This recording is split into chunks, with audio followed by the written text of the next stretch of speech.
On July 14, 1223, King Philip II of France passed away, marking the end of a significant reign. Philip, born in 1165, had been known for his military prowess and administrative reforms that strengthened the French monarchy. Philip II ascended to the throne in 1180, becoming known as Philip Augustus. His reign was marked by strategic military campaigns, notably the conquest of territories from the Plantagenets during the wars in England. Under Philip II, Paris transformed into a vibrant cultural and political center, with the establishment of the University of Paris and significant architectural developments, including the construction of the Notre Dame Cathedral. Philip forged alliances through strategic marriages, most notably with Ingeborg of Denmark, which helped to consolidate his power and expand his influence across Europe. His reign also saw the establishment of the royal administrative system that organized the laws and taxes, laying the groundwork for the later French state. In 1209, Philip launched the Albigensian Crusade against the Cathars, demonstrating his commitment to preserving the Catholic faith within his realm, a critical conflict this era. Philip's military successes culminated in the capture of several territories from England, notably Normandy, during the Battle of Bouvines in 1214, solidifying his legacy as a formidable ruler. After years of reigning effectively, Philip II fell gravely ill in 1223, retreating to the royal palace at Melun. His health declined quickly, leaving advisors in turmoil. With his death on July 14, 1223, Philip II left behind a France that was stronger and more centralized due to his many reforms and conquests, ushering in the future of the French monarchy. Philip's influence reverberated in history as he established the foundations of a centralized state, impacting governance well into future generations and shaping French identity. On the morning of July 14, 1223, the aura of the royal palace in Melun was heavy. Servants and nobles alike felt the weight of impending loss, as the king lay gravely ill, surrounded by the banners of his mighty conquests. The fragrance of herbs wafted from a nearby chamber as healers whispered prayers for his recovery.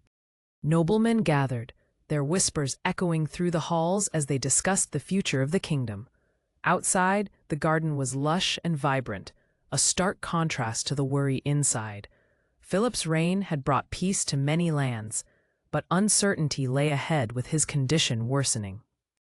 Philip had transformed Paris into a vibrant capital. The echoes of the scholars at the University of Paris rang in contrast to the whispers of court. His commitment to education signified a shift in authority and culture, impacting generations to come.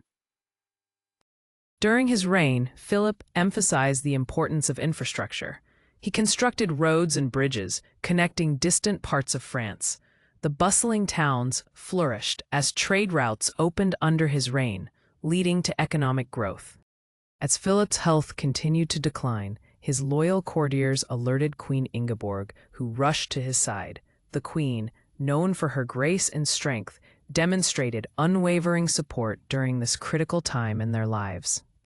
In the dim light of his chamber, Philip reflected on his life. Memories of battles won, empires expanded, and the affection for his family filled his thoughts, as the sounds of the court seemed a distant echo. His legacy was evident not just in military achievements, but also in his efforts to unite France under a common identity, creating a sense of nationalism that would resonate through the ages. As the sun set on that fateful day, the news of Philip's passing spread throughout the palace and beyond, leaving the court in mourning. Whispers of his achievements began to overshadow the sadness. Nobles prepared for an appropriate royal funeral, as the significance of Philip's reign became clearer in retrospect. Discussions began about who would succeed him, hinting at uncertainties ahead. As Philip's body was prepared for burial, memories of his wife Ingeborg's steadfastness emerged. Their union was a testament to the power of strategic alliances that forged much of his success. The influence of Philip II extended beyond his death. His territorial conquests significantly shaped the borders of modern France, seen as the foundation for a more centralized state.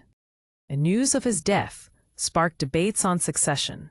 Philip's eldest son, Louis, who was away at the time, would have the weighty task of continuing his father's legacy, amid a kingdom grieving the loss of its formidable ruler. Louis, upon receiving the news, was faced with an emotional crossroads. His father's legacy loomed large, and how he would choose to govern would define his reign and impact France's future profoundly. Across the kingdom, townsfolk gathered to honor their late king. Philip's reign had witnessed the improvement of their lives, and many felt genuine gratitude for his public works and peace efforts. As preparations for the funeral continued, a grand procession was planned. People from across the realm would pay homage to the king, celebrating his monumental role in shaping the history of France.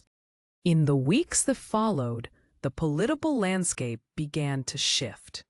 With Philip's death, his enemies perceived an opportunity to challenge the stability he had brought to France, leading to a period of potential unrest.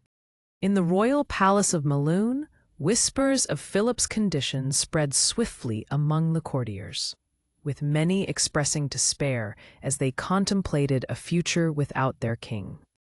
Philip II's rule was marked by significant accomplishments, including instituting the first royal tax system to fund his military campaigns and popularize public works across France. As Philip II lay dying, memories of his past victories and challenges flooded his mind, particularly the rigorous campaigns against England and the enduring struggle during the Albigensian Crusade. Queen Ingeborg, feeling the weight of her husband's mortality, held his hand tightly, vowing to ensure the kingdom remained united and strong in his absence. The evening light dimmed as courtiers gathered to pay their respects, lighting candles in memory of the king.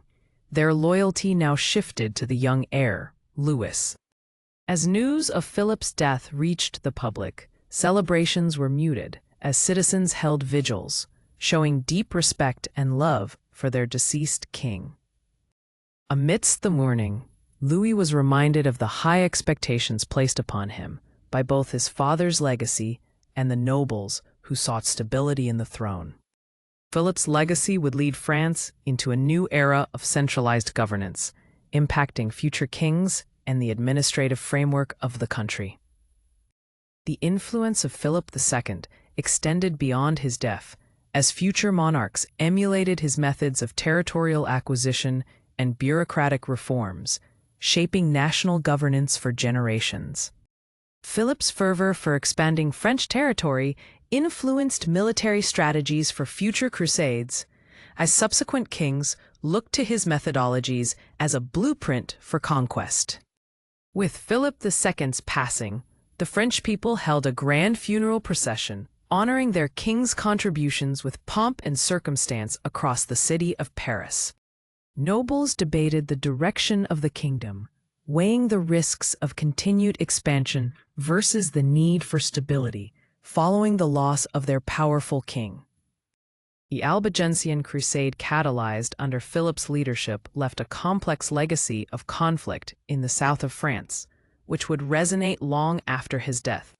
The strategic marriages that Philip orchestrated established alliances that would influence the geopolitical landscape of Europe for decades to come. The infrastructure improvements initiated by Philip, particularly in Paris, became a foundation for the city's growth, shaping its role as a cultural hub. Philip II's diplomatic efforts, through treaties and alliances, showcased a significant evolution in governance, steering France away from feudal fragmentation towards greater unity. The legacy of Philip II influenced later reformers and monarchs, who sought to emulate his centralization tactics, to strengthen their own kingdoms, including France's distant future. Ultimately, Philip II's death was not merely the loss of a king, but the end of an era, paving the way for a vibrant future in France under new leadership and ideals.